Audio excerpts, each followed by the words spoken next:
Hello students. Today we are going to learn about the properties of electric force and that is a very interesting lecture. First of all, electric force is a central force. That means it acts along the line joining the center of two charges. हम gravitational force के बारे में जानते हैं, वो भी central force होता था जो दो मासेस को मिलाने वाली लाइन पर लगता था और उनके सेंटर्स को मिलाने वाली लाइन पर लगता था।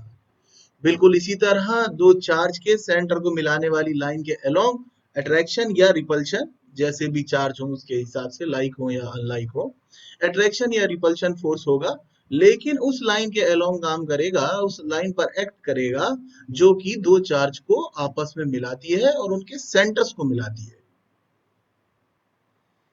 सेकेंड प्रॉपर्टी है that electric force is a conservative force.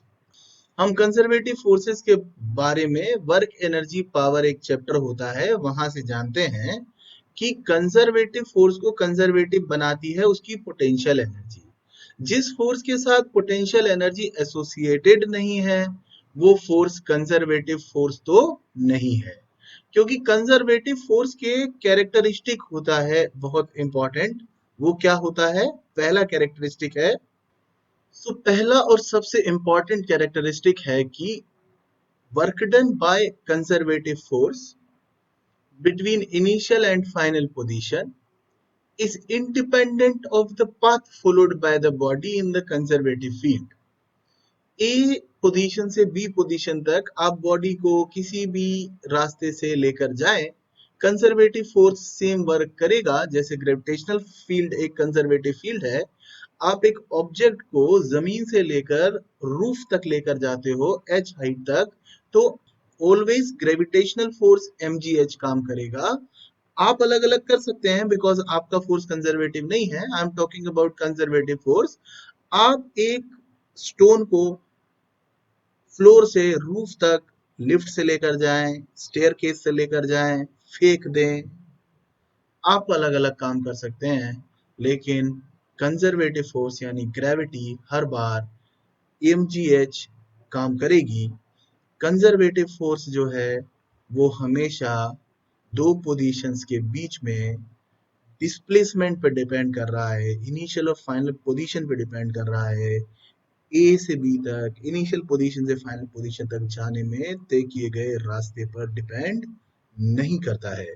ये सबसे बड़ी प्रॉपर्टी होती है। इसलिए अगर इलेक्ट्रोस्टैटिक फील्ड एक कंजर्वेटिव फील्ड है तो इलेक्ट्रोस्टैटिक फील्ड का वर्क डन भी कंजर्वेटिव फोर्स का वर्क डन हुआ। अब अगर वो कंजर्वेटिव फोर्स का वर्क डन है तो जब आप फील्ड में किसी एक पोजीशन से दूसरे पोजीशन तक जाएंगे तो वो वर्क डन केवल आपकी इनिशियल और फाइनल पोजीशन पर डिपेंड करेगा, उस रास्ते पर डिपेंड नहीं करेगा जिससे आप ए से बी तक गए हैं। ऐसा क्यों होता है? देखिए, कंजर्वेटिव फोर्स को कंजर्वेटिव बनाती है उसकी पोटेंशियल एनर्जी। हमें वर्क पावर एनर्जी चैप्टर में बता दिया जाता था कि हमें वर्क करने के लिए एनर्जी चाहिए। अब हम एनर्जी कहाँ से लेकर आते हैं? मान लीजिए मैं एक गेंद को फेंकता हूँ, उसमें काइनेटिक एनर्जी डाल देता हूँ तो मेरी इंटरनल एनर्जी कम हो जाती है, मैं थक जाता हूँ। इसी तरह कोई कंजर्वेटिव फील्ड अपनी पोटेंशियल एनर्जी की कॉस्ट पे काम करता है। अगर आप छत से गिर जाते हैं तो आप काइनेटिक एनर्जी गेन करते हैं, यानी आपको कोई काइनेटिक एनर्जी दे रहा है, वो ग्रेविटेशनल फोर्स है। पर वो खुद कहाँ से ला रहा है एनर्जी? वो अपनी पोटेंशियल एनर्जी से खींच कर ला रहा है। तो उसने जितनी आपको काइनेटिक एनर्जी सप्लाई कर दी, उसकी पोटेंशियल एनर्जी में उतनी कमी हो गई। इसका मतलब है कि कोई भी कंजर्वेटिव फोर्स अपनी पोटेंशियल एनर्जी की कीमत पे काम करता है। तो कंजर्वेटिव फोर्स का work done negative value of change in potential energy होता है। ये समझ हमको वर्क पावर एनर्जी से है। इसलिए मेरा दिमाग कहता है कि अगर इलेक्ट्रोस्टैटिक फोर्स को कंजर्वेटिव होना होगा तो फर्स्ट ऑफ ऑल उसके साथ एक पोटेंशियल एनर्जी एसोसिएटेड होती होगी। मतलब कंजर्वेटिव फोर्स है अगर इलेक्ट्रोस्टैटिक फोर्स, तो वहां पर इलेक्ट्रोस्टैटिक पोटेंशियल एनर्जी डिफाइंड होती होगी जिसकी कीमत पे वो काम करता होगा। तो अब हम समझना चाहते हैं इलेक्ट्रोस्टैटिक पोटेंशियल एनर्जी। देखिए, हम पोटेंशियल एनर्जी जानते ही नहीं है। इंसान बस इतना जानता है कि change in potential energy negative value of work done by conservative force होता है। तो यहाँ पर कंजर्वेटिव फोर्स हो जाएगा इलेक्ट्रिक फील्ड। तो अगर हम इलेक्ट्रोस्टैटिक पोटेंशियल एनर्जी निकालना चाहते हैं तो हमें बस ये पता है कि change in electrostatic potential energy is equal to the negative value of work done by electric field. मतलब U final minus U initial बराबर होगा negative value of work done by electric field. Suppose if initial position is at infinity, हम usually initial position infinity पर लेते हैं जब दो charge के बीच का या नंबर ऑफ चार्ज के बीच का सेपरेशन इनफाइनाइट होता है, वो एक दूसरे के इन्फ्लुएंस में नहीं होते हैं, तो हम मान लेते हैं कि वहां सिस्टम की पोटेंशियल एनर्जी जीरो है। हालांकि हमें पता तो नहीं है कि पोटेंशियल एनर्जी का जीरो कहाँ है। हम अपना रेफरेंस लेवल चूज करने के लिए फ्री हैं, हम जहां चाहे वहां जीरो मान सकते हैं। लेकिन ये एक ट्रेडिशन है कि हम इन्फिनिटी पर पोटेंशियल एनर्जी जीरो ले लेते हैं। तो अगर हम मान लें कि इन्फिनिटी पर हमारी पोटेंशियल एनर्जी जीरो है, इनिशियल पोटेंशियल एनर्जी जिसको हम बोल रहे हैं, और वहां से फाइनली हम किसी पोजीशन में आते हैं फील्ड में आर तक, और वहां पर हमारी potential energy final potential energy you है। तो ये वाली इक्वेशन रिड्यूस होकर हो जाएगी u माइनस जीरो बराबर negative value of work done by electric field. मतलब हम इलेक्ट्रोस्टैटिक पोटेंशियल एनर्जी को डिफाइन कर सकते हैं, work done to carry any charge from infinity to that point of field by electric force. So clearly electrostatic potential energy is defined as the negative value of work done by electric field to carry any charge from infinity to that point of field. और clarity लाने के लिए सोचते हैं कि suppose we have a charge plus q which is fixed, and now we have to carry another charge q naught from infinity to point p as shown in figure. Point p is at a distance r. मान लीजिए कि मैं इसको बहुत धीरे धीरे धीरे धीरे लेकर आता हूं ताकि इसमें एक्सेलरेशन नहीं आए। एक्सेलरेशन नहीं आए मतलब यहाँ पर काइनेटिक एनर्जी में कोई चेंज ना हो। तो भाई यहाँ पर काम करने वाले लोग कौन कौन है? एक तो है इलेक्ट्रोस्टैटिक फील्ड और एक मैं हो गया एक्सटर्नल एजेंट। मैं इसको खींच के ला रहा हूँ, फील्ड बोला है ओए पास में मत आ, मैं कह रहा हूँ चल आ जा आ जा आ जा आ जा। हम एक दूसरे के अपोजिट फोर्स लगाकर इसको लेकर आ रहे हैं, पर मेरे अंदर बहुत सारा फोर्स भरा हुआ है, मैं चाहे जितना लगा सकता हूँ, पर मैं इंटेलिजेंट आदमी हूँ। मेरे से कहा गया सर ना यहाँ पे एक्सेलरेशन नहीं आना चाहिए। मैंने कहा ओके, एक्सेलरेशन नहीं आने देंगे, तो मैं उतना ही फोर्स लगा रहा हूँ जितना की वो फील्ड लगा रहा होगा। क्यों? क्योंकि अगर कोई मुझसे कहता है कि जोशी जी एक्सेलरेशन मत आने देना, तो मैं बोलता हूँ कि नेट फोर्स तो जीरो होना चाहिए, नेट फोर्स तो जीरो होना चाहिए। तो मैं मतलब एजेंट उतना ही फोर्स लगाऊंगा जितना की फील्ड लगा रहा है, और उसकी अपोजिट डायरेक्शन में लगाऊंगा। ठीक है। फिर हमने पढ़ा था work energy theorem. Work energy theorem के हिसाब से हम जानते हैं कि net work done by all the forces acting on the system is equal to change in its kinetic energy. So अगर हम ये सोचे तो net work done change in kinetic energy के बराबर होता है, लेकिन एजेंट मतलब मैं और इलेक्ट्रिक फील्ड दोनों मिलके नेट वर्क डन कितना कर रहे हैं? जीरो। क्यों? क्योंकि काइनेटिक एनर्जी में चेंज ही नहीं हो रहा। इसका मतलब एजेंट मतलब मैं कितना वर्क कर रहा हूं? इलेक्ट्रोस्टैटिक फील्ड ने जितना वर्क किया उसकी नेगेटिव वैल्यू के बराबर। अब मैंने पोटेंशियल एनर्जी को कैसे डिफाइन किया था? मैंने पोटेंशियल एनर्जी को डिफाइन किया था negative value of work done by electrostatic field. Oh, तो इसी को मैं लिख सकता हूँ positive value of work done by me. लेकिन एक कंडीशन है, और वो कंडीशन है कि एक्सेलरेशन जीरो होना चाहिए, काइनेटिक एनर्जी में चेंज नहीं होना चाहिए। क्योंकि अगर काइनेटिक एनर्जी में चेंज होगा तो फिर हम ऐसा नहीं कर पाएंगे, क्योंकि असली डेफिनेशन तो बस इतनी है कि negative value of work done by electric field. मैं अपने आप को इसमें शामिल करना चाहता हूँ तो मुझे एक शर्त का पालन करना पड़ेगा, मुझे एक शर्त का पालन करना पड़ेगा कि एक्सेलरेशन नहीं होना चाहिए, काइनेटिक एनर्जी में चेंज नहीं होना चाहिए। तो साहब हम potential energy, electrostatic potential energy को दो तरीके से डिफाइन कर सकते हैं। कौन कौन से? पहली डेफिनेशन होगी that it is equal to the negative work done by electrostatic field to carry any charge from infinity to that point of field। मतलब negative value of work done by electric field किसी charge को infinity से किसी point of field तक लाने में जितना करना पड़ता है, बस वही इलेक्ट्रोस्टैटिक पोटेंशियल एनर्जी है। ये तो पक्का हो गया, इसमें कोई दाव पेच नहीं है। लेकिन अब अगर मैं अपने आप को इसमें शामिल करना चाहता हूं तो मैं कैसे लिखूंगा? मैं लिखूंगा कि it is also defined as the work done to carry any charge from infinity to that point of field by external agent without acceleration। Without acceleration term वो इंपॉर्टेंट है, क्योंकि अगर विदाउट एक्सेलरेशन नहीं लिखूंगा तो इसकी कोई वर्थ नहीं है।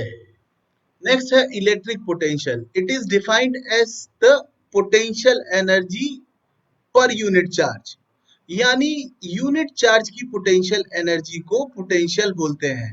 अब मजेदार बात यह है कि पोटेंशियल एनर्जी अगर हम यूनिट चार्ज की निकाल रहे हैं तो ये कैरेक्टरिस्टिक होगा सिर्फ फील्ड का। देखिए, जब हम पोटेंशियल एनर्जी की बात करते थे तो एक चार्ज था जो फिक्स था, दूसरे चार्ज को उठा के हम यहाँ तक ला रहे थे, तो ये इन दोनों पर डिपेंड कर रहा था। जैसे याद कीजिए ग्रेविटेशनल पोटेंशियल एनर्जी, अर्थ का मास कितना है उस पर भी डिपेंड करेगी और जोशी जी का मास कितना है उस पर भी डिपेंड करेगी। अब जोशी जी अगर दूसरे प्लेनेट पे चले जाए तो उनकी पोटेंशियल एनर्जी अलग हो जाएगी, और अगर अर्थ वही रहे पर मेरी जगह हाथी को रख दे तो उसकी पोटेंशियल एनर्जी अलग हो जाएगी। यानी कि दोनों के मास पे डिपेंड करती है। बिल्कुल उसी तरह दोनों चार्ज की मैग्नीट्यूड पर डिपेंड करती है कि पोटेंशियल एनर्जी कितनी होगी।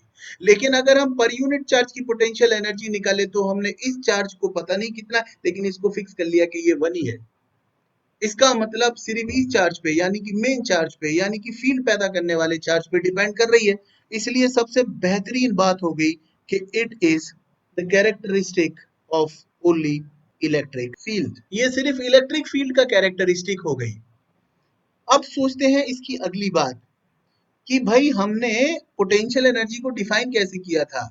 तो हमने पोटेंशियल एनर्जी को डिफाइन किया था negative value of work done by electric field, या हमने डिफाइन किया था कि positive value of work done by external agent, ये हमने डिफाइन किया था। तो इसकी डेफिनेशन हम क्या बना सकते हैं? हम डेफिनेशन बना सकते हैं कि जो पोटेंशियल एनर्जी की डेफिनेशन थी वो किसी चार्ज के लिए थी, बस उस चार्ज को रिप्लेस कर दें यूनिट चार्ज से, यूनिट पॉजिटिव चार्ज से, तो हमारे पास पोटेंशियल की डेफिनेशन बन गई। तो हम पोटेंशियल को कैसे डिफाइन कर सकते हैं? तो हम इसको दो तरीके से डिफाइन कर सकते हैं।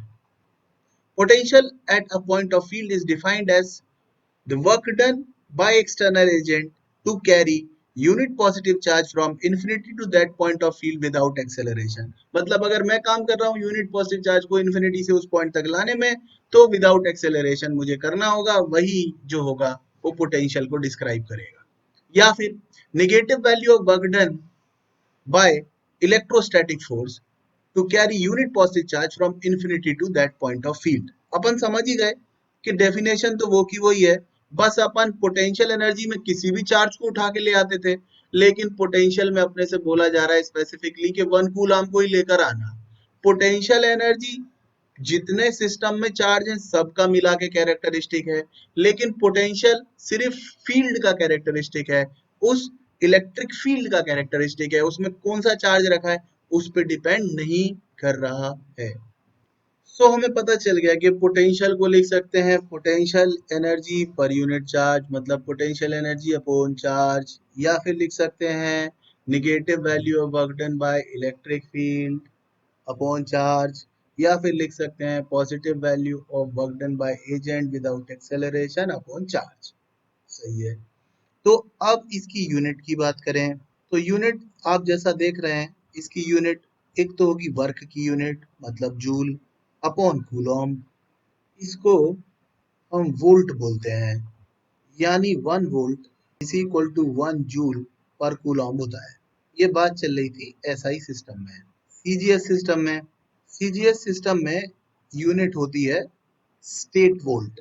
अगर हम वोल्ट और स्टेट वोल्ट में रिलेशन बनाना चाहें तो अगर हम 1 वोल्ट को लेकर चलें तो 1 वोल्ट होगा 1 जूल अपॉन 1 कूलम। 1 जूल को लिख सकते हैं 10⁻⁷ अर्ग। 1 कूलम को लिख सकते हैं 3 × 10⁻⁹ स्टेट कूलम। सॉल्व करने पर 1 वोल्ट बराबर हो गया 1/300 अर्ग पर स्टेट कूलम, जिसको लिख सकते हैं हम 1/300 स्टेट वोल्ट। तो आप देख सकते हैं स्टेट वोल्ट बड़ा यूनिट है, क्योंकि 1 स्टेट वोल्ट बराबर आ रहा है 300 वोल्ट्स। साथ ही साथ क्योंकि पोटेंशियल एनर्जी भी स्केलर होती है, चार्ज भी स्केलर होता है, वर्क भी स्केलर होता है, तो हम बोल सकते हैं that potential is a scalar quantity. तो पोटेंशियल एक स्केलर क्वांटिटी है। मतलब जब हम बहुत सारे चार्ज की वजह से पोटेंशियल निकालना चाहेंगे किसी एक पॉइंट पर, तो एक चार्ज की वजह से, दूसरे चार्ज की वजह से, तीसरे चार्ज की वजह से जो पोटेंशियल आएगा, उन सब का अलजेब्रिक सम करने से काम चल जाएगा। वेक्टर सम नहीं करना पड़ेगा जैसे इंटेंसिटी में करना पड़ता था, क्योंकि वो वेक्टर थी। फिर एक टर्म है पोटेंशियल डिफरेंस। मान लीजिए फील्ड में कोई 2 पॉइंट है और हम उनके बीच का पोटेंशियल डिफरेंस निकालना चाहते हैं, तो चलिए वर्ड टू वर्ड मीनिंग से चलते हैं। Potential difference between two positions of field, मतलब डेल्टा वी, मतलब फाइनल पोजीशन और इनिशियल पोजीशन पर जो पोटेंशियल था उसका डिफरेंस निकाल रहे हैं, V final minus V initial. तो हमें अभी भी पोटेंशियल की डेफिनेशन तो आती है, हमें लिखना पड़ेगा you final upon Q not minus you initial upon Q not. इसका मतलब अगर एलसीएम ले लें तो ये हो जाएगा u final minus u initial upon Q not, मतलब ये हो जाएगा delta u upon Q not. लेकिन भाई अपन ने तो पढ़ा था डेल्टा u मतलब negative value of work done by electric field. बस अब थोड़ा सा चेंज हो गया, बस अब थोड़ा सा चेंज हो गया, क्योंकि पहले लिखते थे हम कि ये इन्फिनिटी से किसी पॉइंट तक लाने में वर्क होगा, अब लिखना पड़ेगा between initial and final position, यानी इनिशियल और फाइनल पोजीशन के बीच का वर्क डन होगा अपॉन क्यू नॉट। तो वो इनिशियल और फाइनल पोजीशन के बीच का वर्क डन होगा, यानी बढ़िया, अच्छा हो गया। अरे अब तो बड़ा आसान हो गया, हमको समझ में आ गया कि देखो एकदम सिंपल सिंपल मामला है। पोटेंशियल डिफरेंस को या तो लिख सकते हैं delta U upon Q not, या लिख सकते हैं negative value of work done by electric field between initial and final पोजीशन। और हमें पहले से ही पता है कि अगर काइनेटिक एनर्जी काइनेटिक एनर्जी में चेंज जीरो रखें तो इसी को लिख सकते हैं work done by external agent upon Q not. याद रखिए काइनेटिक एनर्जी में चेंज नहीं होना चाहिए। तो इसको भी दो तरीके से डिफाइन कर सकते हैं। Potential difference between two positions of a field is defined as the work done to carry unit positive charge from initial position to final position of field without acceleration by external agent, or it is equal to the negative value of work done by electric field to carry unit positive charge from one point of field to another point of field। इसका मतलब देखो तीन बातें हो गई एकदम clear. Potential energy, negative value of work done by electric field to carry any charge from infinity to that point of field, potential, work done to carry unit positive charge from infinity to that point of field,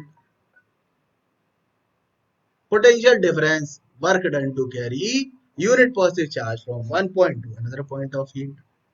अब अगर काम कर रहा है electric field तो minus लगाओ आगे, काम कर रहे हैं हम तो याद रखो काइनेटिक एनर्जी में चेंज नहीं होना चाहिए, एक्सेलरेशन जीरो रहना चाहिए, तो प्लस लिख सकते हैं, कोई दिक्कत नहीं है। तो ये तो हमें कॉन्सेप्ट समझ में आ गया। अब हम इसको न्यूमेरिकल वैल्यूज में बदल लेते हैं।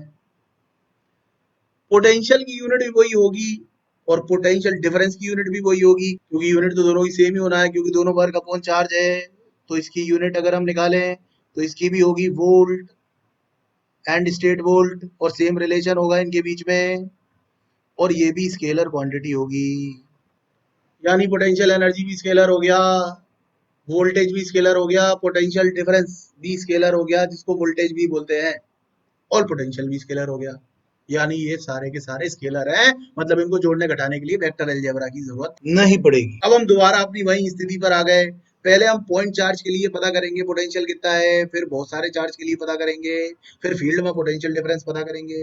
अगर हमें इलेक्ट्रिक फील्ड की इंटेंसिटी पता हो, जैसा कि हमें अलग अलग फील्ड के लिए कैलकुलेट कर चुके हैं, तो अगर हमें अलग अलग फील्ड की इलेक्ट्रिक फील्ड की इंटेंसिटी पता हो तो क्या हम उसकी मदद से पोटेंशियल डिफरेंस और पोटेंशियल कैलकुलेट कर सकते हैं? तो मान लीजिए कि जैसा कि फिगर में दिखाया है, ये हमारे पास एक फील्ड है येलो कलर का, इसमें एक चार्ज रखा हुआ है क्यू नॉट और फील्ड की वजह से इस पर फोर्स लग रहा है क्यू नॉट ई।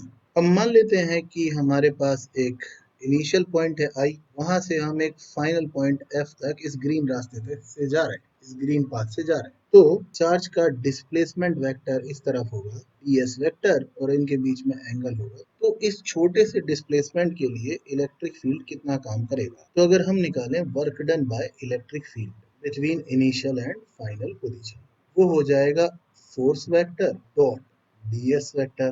तो work done by electric field वो हो जाएगा Q nought E vector initial से फाइनल पोजीशन तक इनटू ds वेक्टर। पोटेंशियल की डेफिनेशन से हमें लिखना होगा work done by electric field between initial to final position minus value upon Q. Value रखेंगे तो क्यू नॉट कैंसिल आउट हो जाएगा, तो ये हो जाएगा इनिशियल से फाइनल पोजीशन तक लिमिट लगाइए और ई डॉट ds कर लीजिए। ds डिस्प्लेसमेंट है, इसको समझा सकते हैं कि ये v final minus v initial की वैल्यू। मतलब कंक्लूजन ये है कि अगर a और b के बीच का पोटेंशियल डिफरेंस निकालना हो तो अगर हम vb माइनस va निकालेंगे तो हमारी इनिशियल पोजीशन हुई a, फाइनल पोजीशन हुई b, तो लिमिट लगेगी a से लेकर b तक e डॉट dr। और अगर आप निकाल रहे होते va माइनस vb तो आपकी फाइनल पोजीशन होती a, इनिशियल पोजीशन होती b। हमेशा फाइनल में से इनिशियल घटा के हम वोल्टेज निकाल रहे हैं, तो ये हो जाता है हमारे पास माइनस बी से लिमिट ए तक ई डॉट डी आर। ध्यान दीजिए इसके बारे में। सो अब हम कैलकुलेट कर रहे हैं potential due two point charge. Let us consider कि ये येलो कलर का जो चार्ज है वो प्लस क्यू है, वो एक पॉइंट चार्ज है और वो फिक्स्ड है, वो नहीं हिल रहा है। अब इससे x डिस्टेंस पर किसी पॉइंट पर एक चार्ज रखा हुआ है क्यू नॉट, तो उस पर इंटेंसिटी आउटवर्ड्स लगेगी बिकॉज पॉजिटिव चार्ज की वजह से इंटेंसिटी होती है अवे फ्रॉम द चार्ज। तो इस पर इंटेंसिटी आउटवर्ड्स लगेगी और मान लेते हैं कि इसको धक्का देकर बाहर की तरफ ले जा रहा है फील्ड। तो इस फील्ड की वजह से E डॉट dx की वैल्यू क्या होगी? वो होगी E dx को 0 को 0 1 होगा, तो ये वैल्यू होगी 1 अपॉन 4 पाई एप्सिलॉन नॉट, और अगर कोई मीडियम हो तो एप्सिलॉन आर भी लिख सकते हैं, Q upon x square dx। Potential difference की डेफिनेशन से डेल्टा V मतलब V final minus V initial बराबर होता है negative value of integration of E dot dx x initial से x फाइनल तक।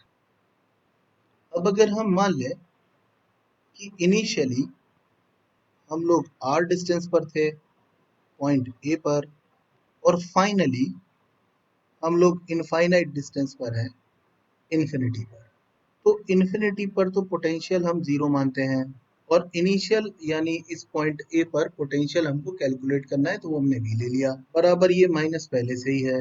लिमिट लगाना होगी तो हम जा रहे हैं r से लेकर इन्फिनाइट तक, फिर हमें e का वैल्यू रखना होगा, तो वो होगा 1 upon 4 pi epsilon naught q upon x square dx। इस तरह माइनस तो कैंसिल आउट हो गए, v बराबर आ गया q upon 4 pi epsilon not से हमारी कोई लड़ाई नहीं है, r से लेकर इंफिनिटी तक x raise to the power minus 2, x की power n plus 1 upon n plus 1 वाला फॉर्मूला इसमें लगाया तो हमारे पास इसकी आंसर आ गई q upon 4 pi epsilon not minus का 1 बाई एक्स r से लेकर इंफिनिटी। तो q upon 4 pi epsilon not से तो हमारी कोई लड़ाई नहीं है, ये माइनस पहले अपर लिमिट लगाई फिर लोअर लिमिट लगाई, 1 बाय इंफिनिटी हो गया 0 और माइनस से माइनस मैनेज हो गया, तो हमारे पास पोटेंशियल का फॉर्मूला आ गया 1 upon 4 pi epsilon naught q by r।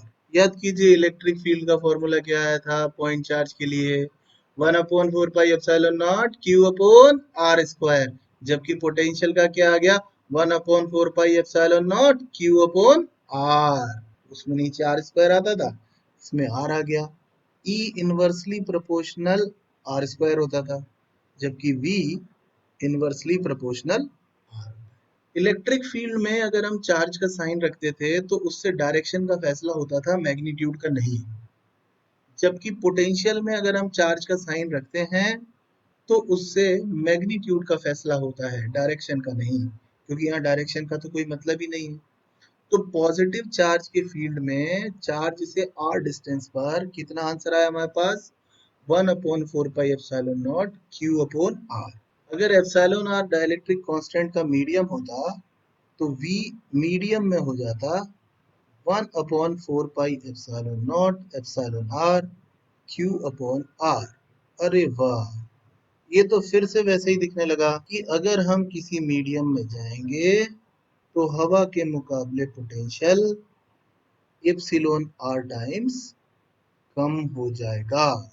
Positive charge के लिए पोटेंशियल का फॉर्मूला होगा प्लस के क्यू बाय आर, जबकि नेगेटिव चार्ज के लिए पोटेंशियल का फॉर्मूला होगा माइनस के क्यू बाय आर, क्योंकि हमने चार्ज में एक माइनस साइन पुट कर दिया होगा। यहाँ प्लस और माइनस मैग्नीट्यूड का फैसला कर रहे हैं, डायरेक्शन का नहीं। इसलिए नेगेटिव वाला नंबर छोटा होगा, और नेगेटिव में नंबर के बढ़ते जाने का मतलब होगा नंबर का कम होना, जबकि पॉजिटिव में नंबर के बढ़ने का मतलब होगा नंबर का बढ़ना। देखिए r के कम होने पर मैग्नीट्यूड बढ़ेगा, लेकिन अगर हम पॉजिटिव चार्ज के लिए इन्फिनिटी पर पोटेंशियल जीरो मान लेते हैं तो जैसे जैसे हम करीब आएंगे यहाँ पोटेंशियल V1 होगा, यहाँ V2 होगा, यहाँ V3 होगा, और क्योंकि डिस्टेंस ग्रेजुअली कम होती जा रही है तो वैल्यू बढ़ती जा रही होगी। मतलब V3 सबसे बड़ा नंबर होगा, V2 उससे छोटा नंबर होगा, V1 उससे छोटा नंबर होगा।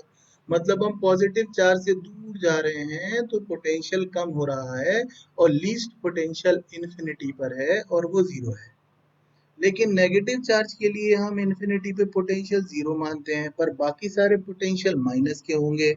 माइनस के नंबर भी ग्रेजुअली बढ़ते जा रहे होंगे।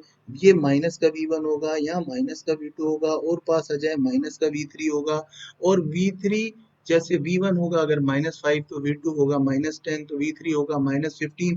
पर अब ये कम हो रहे हैं, इसलिए यहाँ पर -V1 जो है वो बड़ा नंबर है, -V2 उससे छोटा नंबर है, -V3 उससे छोटा नंबर है, और यहाँ जीरो सबसे बड़ा नंबर है। मतलब यहाँ इन्फिनाइट पर सबसे छोटा पोटेंशियल आता है, जबकि यहाँ इन्फिनाइट पर सबसे बड़ा पोटेंशियल आता है। मतलब नेगेटिव चार्ज के फील्ड में सबसे बड़ा पोटेंशियल होता है इन्फिनिटी पर, जबकि पॉजिटिव चार्ज के फील्ड में सबसे छोटा पोटेंशियल होता है इन्फिनिटी पर। क्योंकि V इनवर्सली प्रोपोर्शनल R है, सो अगर मैं y एक्सिस पर ले लूं v और x एक्सिस पर ले लूं r, तो ग्राफ आएगा रेक्टेंगुलर हाइपरबोला। अगर हम एक आइसोलेटेड पॉजिटिव चार्ज के लिए v वर्सेस r ड्रॉ कर रहे हैं, तो मान लीजिए ये चार्ज है, इसके इस तरफ जाएंगे, इस तरफ जाएंगे, पास आने पर पोटेंशियल बढ़ेगा, दूर जाने पर पोटेंशियल कम होगा, क्योंकि पॉजिटिव चार्ज से दूर जाते हैं तो पोटेंशियल कम होता है, पास आते हैं तो बढ़ता है, और पॉजिटिव चार्ज के फील्ड में पोटेंशियल पॉजिटिव ही होगा, क्योंकि फॉर्मूला है के क्यू बाय आर। तो इसलिए इधर जाने पर ऐसे और इधर जाने पर ऐसे, मतलब दूर जा रहे हैं तो पोटेंशियल कम हो रहा है, पास आ रहे हैं तो बढ़ रहा है, और प्लस का ही है। अगर नेगेटिव चार्ज के लिए V वर्सेस R ड्रॉ करें तो नेगेटिव चार्ज से दूर जाने पर पोटेंशियल बढ़ता है, पास आने पर पोटेंशियल कम होता है। कम होता है मतलब नेगेटिवली बढ़ता है, नेगेटिवली बढ़ना मतलब कम होना, इसलिए सबसे ज्यादा दूर वो जीरो होगा, पास आने पर माइनस में बढ़ता जाएगा। आग बढ़ रहा है दोनों तरफ तो जीरो को अप्रोच कर रहा है, पास आ रहे हैं तो नेगेटिव। अगर दो पॉजिटिव चार्ज हो पास पास तो एक पॉजिटिव की वजह से इस तरह का पैटर्न आता है, और दूसरे पॉजिटिव की वजह से भी इसी तरह का पैटर्न आता है। इसलिए हम देख सकते हैं कि दो पॉजिटिव चार्ज की वजह से कुछ इस तरह का पैटर्न मिलेगा, जिसमें दोनों चार्ज के पास में तो पोटेंशियल ज्यादा है, लेकिन उनसे दूर जा रहे हैं तो पोटेंशियल कम हो रहा है, दूसरे चार्ज के पास आने पर दोबारा रिस्टोर हो जा रहा है। अगर एक पॉजिटिव और एक नेगेटिव चार्ज पास पास है तो पॉजिटिव की वजह से तो पैटर्न ऐसा होता है, जबकि नेगेटिव की वजह से पैटर्न ऐसा होता है। इसलिए इस तरह का पैटर्न हमें देखने को मिलेगा, जिससे स्पष्ट पता चल रहा है कि एक पॉजिटिव और एक नेगेटिव के बीच में एक ऐसा पॉइंट आएगा जहां पोटेंशियल जीरो होगा।